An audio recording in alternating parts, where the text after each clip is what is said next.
The post-war victory of corporate propaganda.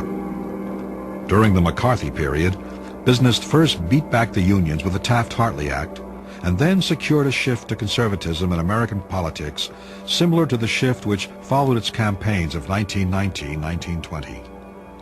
In December 1945, the NAM summarized its use of newspapers and radio during 1945. Every day, one or more news stories about the National Association of Manufacturers appears in newspapers in some part of the country, and often in all newspapers in all parts of the country. On the airwaves this year, NAM members, officers, and committees spoke directly with the public for a total of 1,350 hours of time, or 56 full 24-hour days. Their words reached into the homes of Americans and into the barracks of Americans stationed in all parts of the world. By 1946, the NAM was only one of a great number of business-sponsored organizations that were cooperating to drench the country with anti-communist, anti-socialist, anti-union, and anti-New Deal propaganda. When will the plain, ordinary, sincere, yet sheep-like people of America awaken to the fact that their common affairs are being arranged and run for them by aliens, communists, crackpot refugees, renegades, socialist termites, and traitors?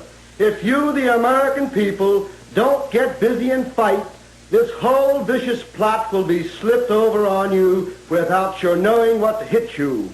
What's wrong? I'll tell you what's wrong. We have robbed man of his liberty. We have taught the American businessman until he is afraid to sign his name to a paycheck for the fear he is violating some bureaucratic rule that will call for the surrender of a bond, the appearance before a committee, or even imprisonment itself. We are going to take the government out of the hands of these city slickers and give it back to the people that still believe that 2 and 2 is 4. The United States Chamber of Commerce was one such organization. Their annual report summarizes one very specific part of its activities during 1946-47, the distribution of large pamphlets of some 50 pages each. 1946.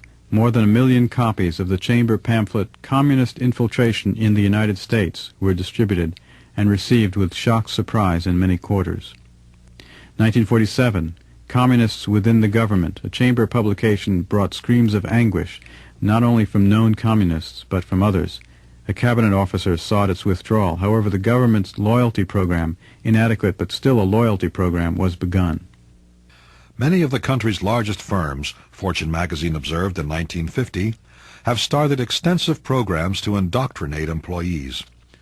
The American Advertising Council represents large corporations and large advertising agencies.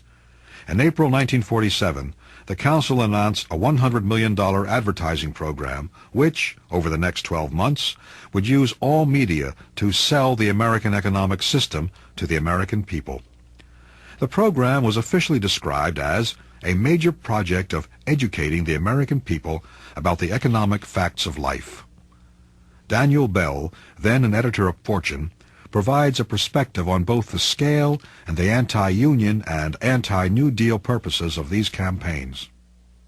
It has been industry's prime concern in the post-war years to change the climate of opinion ushered in by the Depression. This free enterprise campaign has 2 essential aims: to re-win the loyalty of the worker which now goes to the union, and to halt creeping socialism.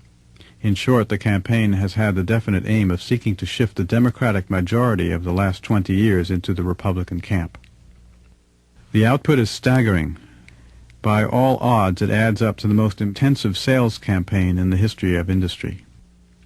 American businesses' pre- and post-war assaults on public opinion had a double objective: to turn the public against the Democratic administration of Roosevelt and Truman and their liberal supporters, and to turn it against the growing power of the trade union movement that resulted from the Wagner Act of 1935.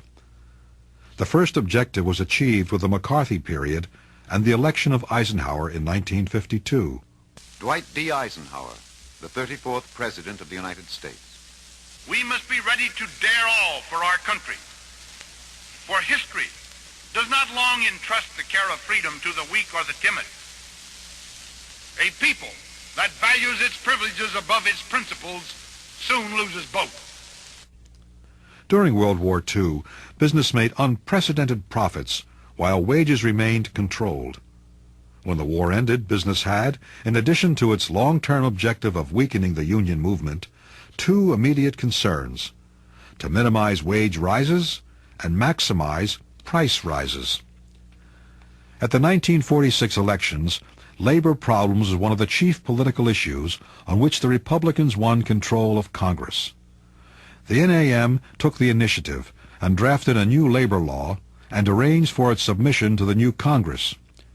The Taft-Hartley Act, passed in 1947, embodied the NAM's proposals completely, except for a ban on industry-wide bargaining. Not surprisingly, it placed tremendous obstacles in the way of the new organization of workers. Public opinion, however muddled, did no longer support the unions. It was the force which backed the new curbs on unions enacted in the post-war years. The General Motors strikes, like most of the other important strikes in the 1945-46 upsurge, were fought not on the picket line, but in Washington and in the press and over the radio. The outcome was that while unions won the strikes, business won the public relations battle, with the Taft-Hartley Act as its prize. Apart from years affected by the Korean War, the American labor movement was never again able to increase the low proportion of the workforce it had organized. 30 years later, in the face of a renewed propaganda and public relations onslaught by business in the 1970s, organized labor in the United States went into a steep and possibly terminal decline. By the end of 1946, the business campaigns have paid off. Public opinion condemned the strikes of 1945-46. Unions came off with worse public relations than companies. A survey shows that the public thought that companies had higher regard for the public interest than the unions, and even union members were now less favorably disposed towards their own unions. The public now associated unions with mass picketing and violence, although there was no violence in the strikes of the past years. The midterm elections of 1946 marked labor's worst defeat since Hoover's day, a truly amazing victory for corporate public relations. Alex Carey then goes on to describe the 50s as an era where corporations tried to find ways to replace the unions. The Wagner Act had made it illegal to use company unions as a way of preempting unions, so the companies had to search for other avenues. This search became officially known as the Human Relations Movement. It embraced such notions as employee participation, employee communication, and democratic decision-making. Sounds familiar? Vast amounts of money all of a sudden became available for the study of human relations in industry. Peter Drucker, doyen of American management consultants, said in 1950, with amazing frankness, that, quote, "Most of us in management have instituted human relations as a way of busting the unions." That trend continued through the 50s. Looking back at that decade, Professor Robert Dahl of Columbia finds very little difference between democracy and totalitarianism. If political preferences are simply plugged into the system by leaders, business or other, in order to extract what they want from the system, then the model of electoral democracy is substantially equivalent to the model of totalitarian rule.